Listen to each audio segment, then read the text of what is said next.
ফিলিস্তিন ইসরায়েলের রাজধানী হবে না, ফিলিস্তিন ইহুদি আর ইসরায়েলের কবরস্থান হবে। আফগানিস্তানে 20 বছর পর্যন্ত নির্যাতন করার পরে আমেরিকা যেমন লাঠি ডান্ডার বাড়ি খেয়ে আফগানিস্তান থেকে বিদায় হয়েছে, সে দ্বারা প্রমাণ করে মুসলমানদের বিজয় শুরু হয়েছে।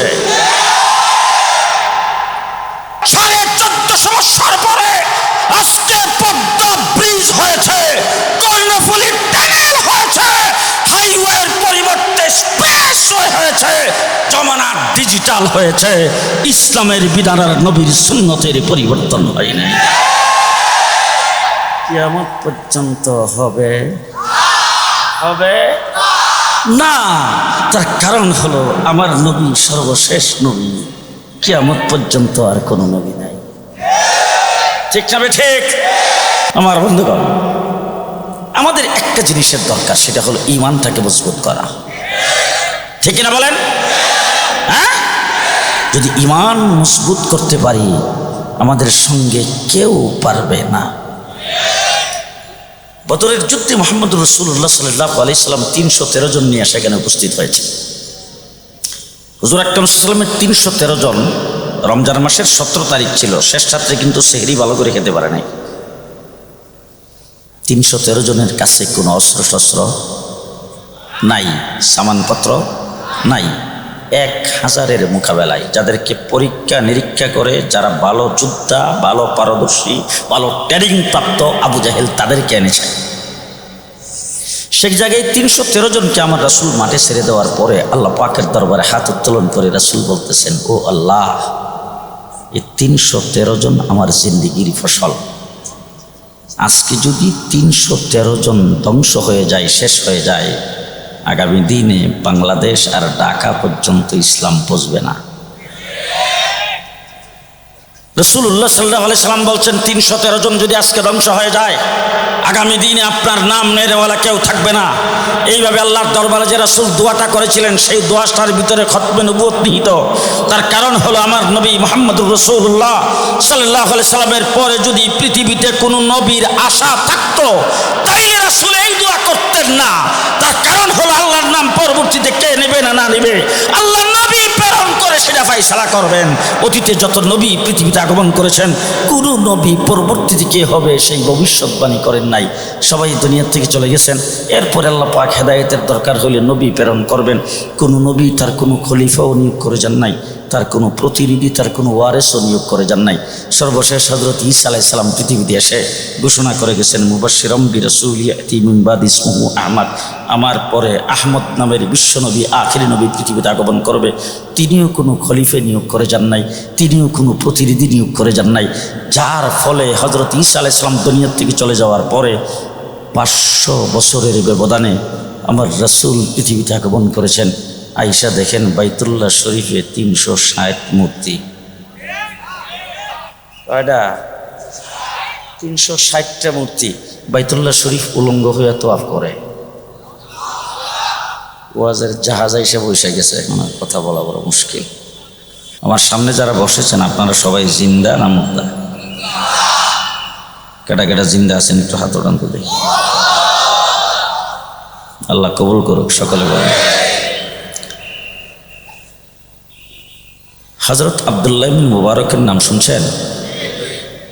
যাকে আমিরুল মুমিনিন ফিল হাদিস বলা হয়। হাদিস শাস্ত্রের বহুত বড় ইমাম আব্দুল্লাহ ইবনে মুবারক বাগদাদের জামে মসজিদে আসছেন হজের সফর করে। বাদশাহ হারুনুর রশিদ সিংহাসনে বেগমকে নিয়ে বসা। বেগমের নাম হলো মালেকা জুবাইদা। হঠাৎ এমন একটা বিকট শব্দ হয়েছে, যেই শব্দে বাদশার সিংহাসনটা থরথর করে কেঁপে উঠছে। তাড়াতাড়ি উঠে গোয়েন্দা বাহিনীর লোকজনকে ডাকাডাকি শুরু করেছেন। বাগদাদ এত বড় রাজধানী, সে রাজধানীর বুকে এত বড় আওয়াজ কোথায় থেকে আসলো? তাড়াতাড়ি গোয়েন্দা বাহিনী রিপোর্ট করো। বেগম ডাক দিয়ে শোনো শোনো শোনো, গোয়েন্দা বাহিনী লাগবে না, আমার কাছ থেকে খবর নাও। বলে কি ব্যাপার, তুমি কেমনে জানো? বলো হ্যাঁ আমি জানি। তুমি কি জানো যে হযরত আব্দুল্লাহ ইবনে মুবারক হজের সফর করে বাগদাদ নগরীতে আগমন করেছেন? হারুন রশিদ বলে হ্যাঁ জানি তো। তাহলে উনি এই মুহূর্তে বাগদাদের জামি মসজিদে আছেন, ওনার হাজার হাজার ভক্তবৃন্দ ওনার সামনে জড়ো হয়েছে। এই মুহূর্তে উনি দিচ্ছেন হাসি, হাসি দিয়ে উনি আলহামদুলিল্লাহ বলেছেন। হাসির জবাবে ভক্তবৃন্দরা বলছেন ইয়ারহামুকাল্লাহ, ইয়ারহামুকাল্লাহর আওয়াজে তোমার সিংহাসন কাঁপাইয়ে দিয়েছে। এটা মুসলমানের আওয়াজ। কার আওয়াজ? আজকে কি আপনারা কিছু দেখতেছেন? ইসরায়েলি ইহুদিরা ট্যাঙ্কের বহর নিয়ে আসতেছে, আর আমাদের মুসলমানেরা মোটর সাইকেল নিয়ে যাচ্ছে। বাড়ি অস্ত্রে শস্ত্রে সুসজ্জিত হয়ে ইসরায়েলের ইহুদিরা আসতেছে, আর ফিলিস্তিনের ছোট ছোট বাচ্চারা ইট পাটকেল নিয়ে তাদের পেছনে দেওয়া করছে। ঠিক কিনা? হযরত মাওলানা সাজদুর রহমান সাহেব আপনাদের সামনে খুব সুন্দর কথাবার্তা বলেছেন। আমি সেইগুলো কথাগুলি আবার দ্বিতীয়বার বলতে চাই না, তবে একটি কথা বলতে চাই। মুসলমানদের বিজয়ের সূর্য উদিত হচ্ছে ইনশাআল্লাহ। আসতে কয়েন। আফগানিস্তানে 20 বছর পর্যন্ত নির্যাতন করার পরে আমেরিকা যেমন লাঠি ডান্ডার বাড়ি খেয়ে আফগানিস্তান থেকে বিদায় হয়েছে, সে দ্বারা প্রমাণ করে মুসলমানদের বিজয় শুরু হয়েছে। ফিলিস্তিন ইসরায়েলের রাজধানী হবে না, ফিলিস্তিন ইহুদি আর ইসরায়েলের কবরস্থান হবে। আমার বন্ধুগণ, আমাদের একটা জিনিসের দরকার, সেটা হলো ঈমানটাকে মজবুত করা। ঠিক না বলেন? হ্যাঁ, যদি ঈমান মজবুত করতে পারি আমাদের সঙ্গে কেউ পারবে না। বদরের যুদ্ধে মুহাম্মদুর রাসূলুল্লাহ সাল্লাল্লাহু আলাইহি সাল্লাম 313 জন নিয়ে সেখানে উপস্থিত হয়েছে। হুজুর আকরাম সাল্লাল্লাহু আলাইহি ওয়াসাল্লামের 313 জন রমজান মাসের 17 তারিখ ছিল, শেষ রাত্রে কিন্তু সেহরি ভালো করে খেতে পারে নাই।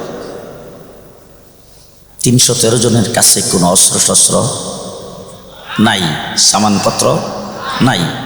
1000-এর মোকাবেলায় যাদেরকে পরীক্ষা নিরীক্ষা করে, যারা ভালো যোদ্ধা, ভালো পারদর্শী, ভালো ট্রেনিং প্রাপ্ত আবু জাহেল তাদেরকে এনেছে। সেই জায়গায় 313 জনকে আমার রাসূল মাঠে ছেড়ে দেওয়ার পরে আল্লাহ পাকের দরবারে হাত উত্তোলন করে রাসূল বলতেছেন, ও আল্লাহ, এই 313 জন আমার জিন্দেগির ফসল। আজকে যদি 313 জন ধ্বংস হয়ে যায়, শেষ হয়ে যায়, আগামী দিনে বাংলাদেশ আর ঢাকা পর্যন্ত ইসলাম পৌঁছবে না। রাসূলুল্লাহ সাল্লাল্লাহু আলাইহি সাল্লাম বলছেন 313 জন যদি আজকে ধ্বংস হয়ে যায়, আগামী দিনে আপনার নাম নেওয়ালা কেউ থাকবে না। এইভাবে আল্লাহর দরবারে যে রাসূল দোয়াটা করেছিলেন, সেই দোয়াটার ভিতরে খতমে নবুয়ত নিহিত। তার কারণ হলো আমার নবী মুহাম্মদুর রাসূলুল্লাহ সাল্লাল্লাহু আলাইহি সাল্লামের পরে যদি পৃথিবীতে কোনো নবীর আশা থাকতো, তাইলে রাসূল এই দোয়া করতেন না। তার কারণ হলো আল্লাহর নাম পরবর্তীতে কে নেবে না না নেবে, আল্লাহ নবী প্রেরণ করে সেটা ফায়সালা করবেন। অতীতে যত নবী পৃথিবীতে আগমন করেছেন, কোন নবী পরবর্তীতে কে হবে সেই ভবিষ্যৎবাণী করেন নাই। সবাই দুনিয়া থেকে চলে গেছেন। এরপরে আল্লাহ পাক হেদায়েতের দরকার হলে নবী প্রেরণ করবেন। কোনো নবী তার কোনো খলিফাও নিয়োগ করে যান নাই, তার কোনো প্রতিনিধি, তার কোনো ওয়ারেসও নিয়োগ করে যান নাই। সর্বশেষ হযরত ঈসা আলাইহিস সালাম পৃথিবীতে এসে ঘোষণা করে গেছেন, মুবাশশিরাম বিরাসূলিন ইয়াতি মিন বাদি ইসমুহু আহমদ, আমার পরে আহমদ নামের বিশ্বনবী, আখিরি নবী পৃথিবীতে আগমন করবে। তিনিও কোনো খলিফা নিয়োগ করে যান নাই, তিনিও কোনো প্রতিনিধি নিয়োগ করে যান নাই। যার ফলে হযরত ঈসা আলাইহিস সালাম দুনিয়া থেকে চলে যাওয়ার পরে 500 বছরের ব্যবধানে আমার রাসূল পৃথিবীতে আগমন করেছেন। আয়েশা দেখেন বাইতুল্লাহ শরীফে 360 মূর্তি। কয়টা? 360টা মূর্তি। বাইতুল্লাহ শরীফ উলঙ্গ হয়ে তওয়াফ করে। ওয়াজের জাহাজ এসে বসে গেছে, এখন কথা বলা বড় মুশকিল। বাইতুল্লাহ শরীফ উলঙ্গ হয়ে তওয়াফ করে। সভ্যতা সংস্কৃতি তাদের বিলুপ্ত হয়ে গেছে। বর্বরতায় তারা এমন পর্যায়ে পৌঁছেছে, মেয়ে সন্তান জন্মগ্রহণ করলে বংশের কলঙ্ক মনে করে জিন্দা কবর দেয়। হযরত ঈসা আলাইহিস সালাম যে ইনজিল কিতাব আল্লাহ পাক তার কাছে নাজিল করেছিল, সেটার পাতাগুলো ফাইরা সিরা খাইয়া হজম করে ফেলছেন অনেক আগেই। ইনজিলের বংশ রাখে নাই, ঈসা আলাইহিস সালামের তরিকার বংশ রাখে নাই, তার শরীয়তের বংশ রাখে নাই। 500 বছরে সব শেষ। কথা সংক্ষেপ করার জন্য বলতে চাই, আমার নবী দুনিয়ার থেকে গেছেন কয় বছর? যে 1450 বছর। আমার নবীর আমলে ফজরের নামাজ ছিল 21 রাকাত, এখন এটা কাটতে কাটতে 4 রাকাতে আছে। যে সূরা ফাতিহার আয়াত ছিল 41টা, প্রত্যেক বছর সংসদে বিল পাস করতে করতে এখন 7টা হয়েছে। যে আল্লাহ নবীর সময় 7টা আয়াত ছিল, ফজরের নামাজ 4 রাকাত ছিল। মসজিদের মধ্যে বোধ হয় তখন অন্য পাও দেওয়া যাইতো, এখন ডাইন পাও। ডাইন পাওয়ার সুন্নত এখনো ঠিক আছে। আগে আমরা টাট্টি ব্যবহার করতাম, সেখানে আমাদের উস্তাদরা আমাদের শিখাইতো টাট্টিতে যাইতে সর্বপ্রথম বাম পাও। এখন বাথরুম ছিল কিছুদিন আগে, এখন হয়ে গেছে ওয়াশরুম। আর ওয়াশরুমও কেমন ওয়াশরুম?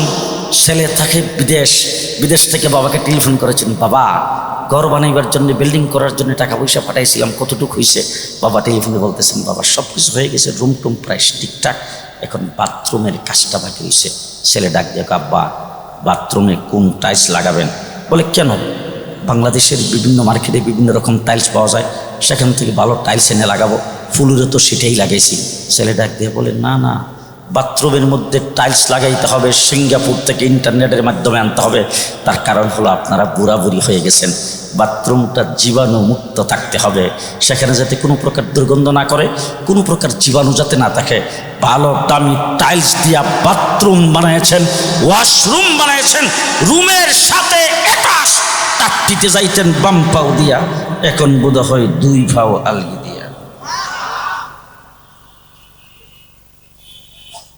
এখনো বাম পাও, ওয়াশরুমেও বাম পাও। 500 বছরে সব শেষ হয়ে গেল। 1450 বছর পরে আজকে পদ্মা ব্রিজ হয়েছে, কর্ণফুলী টানেল হয়েছে, হাইওয়ের পরিবর্তে স্পেসওয়ে হয়েছে, জমানা ডিজিটাল হয়েছে। ইসলামের বিধান আর নবীর সুন্নতের পরিবর্তন হয়নি। কিয়ামত পর্যন্ত হবে না। তার কারণ হলো আমার নবী সর্বশেষ নবী, কিয়ামত পর্যন্ত আর কোনো নবী নাই। ঠিক না ঠিক? হযরত ঈসা আলাইহিস সালাম দুনিয়ার থেকে চলে গেছেন, 500 বছরে সব শেষ। আর এই হেফাজতের দায়িত্ববাদ তো আল্লাহর, কিন্তু সাথে সাথেই তো মনে রাখতে হবে ঈসা আলাইহিস সালাম দুনিয়ার থেকে চলে যাওয়ার সময় তার কোনো খলিফা ঠিক করে যান নাই, তার কোনো প্রতিনিধি ঠিক করে যান নাই। তিনি দুনিয়ার থেকে চলে গেছেন, বলে গেছেন পরবর্তীতে মুবাশশিরাম বিরাসূল ইয়াতি মিন বাদ ইসমুহু আহমদ। আর আমার নবী দুনিয়ার থেকে চলে যাওয়ার আগে উম্মতকে বলেছেন, আলাইকুম বিসুন্নতি ওয়া সুন্নাতিল খুলাফাইর রাশিদিন আল মাহদিয়িন। আমি দুনিয়ার থেকে চলে যাব, তবে আমার সুন্নত উম্মতের কাছে যেমন মূল্য, খোলাফায়ে রাশিদিনের সুন্নত তেমন মূল্য। আমারটা যেমন করে মানতে হবে, খোলাফায়ে রাশিদিন যেটা ঘোষণা করে উম্মতের জন্য সিদ্ধান্ত দেয়, সেটাও তাদেরকে মানতে হবে। আমার পরে খলিফা হবে, রাসূল বলেছেন নবী আর আসবে না, আমার উম্মতের উলামায়ে কেরাম বনি ইসরাইলের নবীদের সমকক্ষ। বনি ইসরাইলের নবীদের সমকক্ষ আমার উম্মতের উলামায়ে কেরাম। আমার পরে আমার উম্মতের উলামায়ে কেরাম হবে সকল নবীদের ওয়ারিস। আজকে 1450 বছর রাসূল দুনিয়ার থেকে চলে গেছে, যাকাতকে অস্বীকার করেছেন। মুসাইলামাতুল কাজ্জাব মিথ্যা নবীর দাবিদার। হযরত আবু বকর সিদ্দিককে আমরা চিনি ঠান্ডা মিয়া। আল্লাহ কোরআন শরীফে বলেছেন রুহামা বাইনাহুম। এই ঠান্ডা মিয়া হযরত উমর ইবনে খাত্তাব বলে একটু আস্তে আস্তে করেন। ঠান্ডা মিয়া ডাক দিয়ে কয়, আয়ানকুসুদ্দিন ও আনা হাইয়ুন, আমি জিন্দা থাকতে দ্বীনের সামান্য ক্ষতি হবে, আবু বকর সিদ্দিক বরদাস্ত করবে না। সে আবু বকর সিদ্দিক থেকে উম্মতের যাত্রা শুরু হয়েছে। আজকে 1450 বছর পরে বাংলাদেশ স্বাধীন হয়েছে। 52 বছরের ভিতরে বাতিল যেই দিক থেকে আসছে, সেই মোকাবেলা করেছে। আমার বাংলাদেশে তসলিমা নাসরিন বলছেন কোরআন পরিবর্তন করতে হবে। বাইতুল মুকাররমের খতিবের নেতৃত্বে মাঠে ময়দানে রক্ত দিয়ে আমরা প্রতিহত করেছি। হাইকোর্ট থেকে 2 জন বিচারপতি ফতোয়ার বিরুদ্ধে রায় দিয়েছেন। মুফতি ফজলুল হক আমিনীর বিরুদ্ধে রাজপথে আন্দোলন আর সংগ্রাম করে আমরা ফতোয়াকে হাইকোর্ট থেকে প্রতিষ্ঠিত করা হয়েছে। শিকার চিরন্তন জেলে বাংলাদেশের মানুষকে মুশরিক বানাইতে চাইছে। শাইখুল হাদিসের নেতৃত্বে আন্দোলন করে এক জায়গায় বন্দী করে ফেলেছি। শাহবাগে নাস্তিকার মুক্তাদারা যখন আল্লাহ রাসূলের বিরুদ্ধে কটূক্তি করেছে, আল্লাহ মুহাম্মদ শফির নেতৃত্বে রাজপথে রক্ত দিয়ে শাপলা চত্বরকে রক্তে রঞ্জিত করে মোকাবেলা আমরাই করেছি।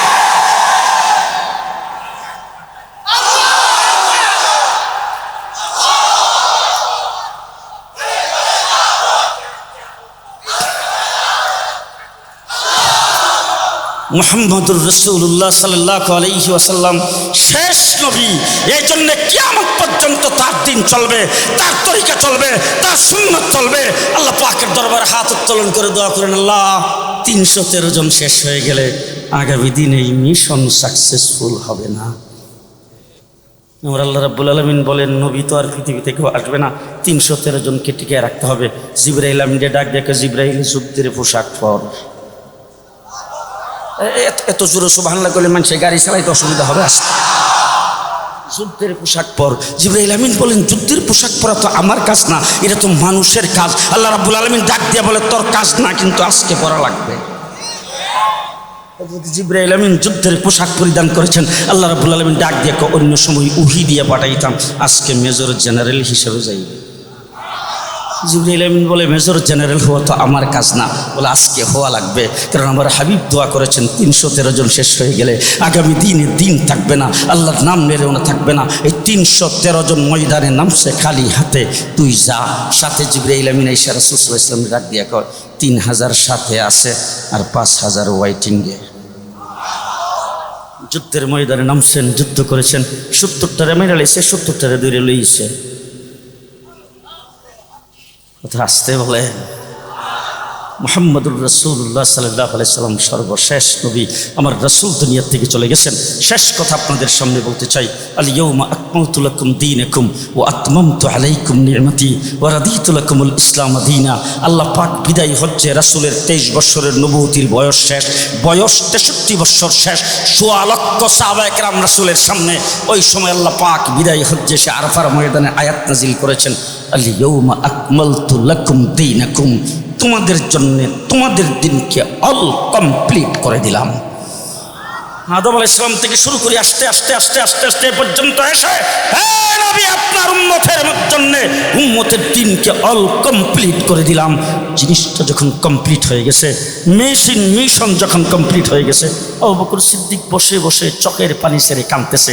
সাহাবায়ে কেরাম সব খুশিতে একজন আরেকজনকে আতর গোলাপ লাগাইতেছে আর কোলাকুলি করতেছে। হঠাৎ করে সাহাবায়ে কেরামের আবু বকর সিদ্দিকের দিকে নজর পড়ছে। আবু বকর সিদ্দিককে ডাক দিয়ে জিজ্ঞেস করতেছে, আবু বকর, মধ্যে মধ্যে তুমি এমন কিছু কাজ করো যেইগুলি দেখে আমরা তোমার অবস্থা কিছুই বুঝতে পারি না। হযরত আবু বকর সিদ্দিক তাদের দিকে তাকিয়ে আছেন, জিজ্ঞেস করছেন, আল্লাহ পাক দিন কমপ্লিট করেছেন আমাদের জন্য, এটা তো আমাদের জন্য খুশির কথা, তুমি বসে বসে চোখের পানি ফেলতেছো, কারণটা কি? আবু বকর সিদ্দিক বলে, দিনকে কমপ্লিট করার জন্যই আল্লাহ পাক আল্লাহর হাবিবকে খতমে নবুয়ত দিয়া পৃথিবীতে প্রেরণ করেছেন। দিন যেহেতু কমপ্লিট, খতমে নবুয়তের মিশন কমপ্লিট, তিনি আর দুনিয়াতে থাকবেন না। রাসূল দুনিয়া থেকে চলে গেছেন। সাহাবায়ে কেরামকে বলছেন, বাল্লিগু আন্নী ওয়ালাউ আয়া, দিনের একটা আয়াত যদি তোমাদের কাছে পৌঁছে থাকে, সেটা শুধু পুরো পৃথিবীতে, আসমানের নিচে জমিনের উপরে সব জায়গায় প্রচার করে দেওয়ার দায়িত্ব তোমাদের। সাহাবায়ে কেরাম ওখান থেকে দূর দিছে, চীন পর্যন্ত আসছে। আমার বাংলাদেশেও সাহাবায়ে কেরামের পাড়া পড়ছে, সেখানে দিন প্রচার তারা করেছেন। এখন দিন প্রচার হয়েছে, দিন কমপ্লিট হয়েছে। দিনের মাসলা মাসাইলগুলি সুন্দরভাবে লিপিবদ্ধ হওয়া দরকার, কারণ ভবিষ্যতে কত ধরনের ফিতনা হতে পারে। দিনের ভিতরে কেউ কিছু ঢুকাইতে পারে, কেউ কিছু বের করতে পারে, কেউ যাতে কিছু বের করতে না পারে, কেউ যাতে কিছু ঢুকাইতে না পারে। এই জন্য সবগুলো মাসলা মাসাইল লিপিবদ্ধ হওয়া দরকার। আল্লাহ পাক এই উম্মতের ভিতরে ইমামে আজম আবু হানিফা রাহমাতুল্লাহি আলাইহিকে সাহাবায়ে কেরামের পরে জন্ম দিয়ে এই উম্মতের জন্য 13 লক্ষ মাসালা লিপিবদ্ধ করেছেন। দিন যখন প্রসারিত হয়ে গেল, লিখিত হয়ে গেল, কমপ্লিট হয়ে গেল, এখন দিনের ভিতরে কেউ কিছু ঢুকাইতে পারবে না, দিন থেকে কেউ কিছু বের করতে পারবে না। এই জন্য দিনের পাহারাদারের দরকার। আল্লাহ পাক উলামায়ে দেওবন্দকে দিনের পাহারাদার বানায় পৃথিবীতে পাঠান। উলামায়ে দেওবন্দ, উলামায়ে কওমিয়া দিন ইসলামের পাহারাদার। দিন ইসলামের, যারা না কয় হেরারে দিও কইবেন দিন ইসলামের। হযরত মাওলানা আব্দুল হামিদ পীর সাহেব মধুপুর দিন ইসলামের কন্ট্রাক্টর না। মাওলানা হাবিবুল্লাহ মাহমুদ কাসিমি সাহেব দিন ইসলামের কন্ট্রাক্টর না, দিন ইসলামের পাহারাদার। দিন ইসলামের পাহারাদার। সুতরাং পাহারাদারের জান তাকুক আর যাক, সে পাহারাদারি করতেই থাকে। আমাদেরকে আল্লাহ পাক পাহারাদের দায়িত্ব দিয়েছেন, আমরা দিন ইসলামের পাহারা দেব। যারা দিন ইসলাম থেকে কিছু বের করে দিনকে ক্ষতি করতে যাবে, দিনের ভিতরে কিছু ঢুকাইয়া দিনকে ক্ষতি করতে যাবে, আমরা পাহারাদারি করে আসছি। সামনেও জীবন বাজি রেখে পাহারাদারি উলামায়ে কেরাম করবে। কে কে আলেমদের সাথে থাকতে রাজি আছেন? হাত তুলে দেখান। নাসরুম মিনাল্লাহ, ফাতহুন করিব, ওয়াবাশশিরিল মুমিনিন। আসসালামু আলাইকুম ওয়া রাহমাতুল্লাহি ওয়া বারাকাতুহু।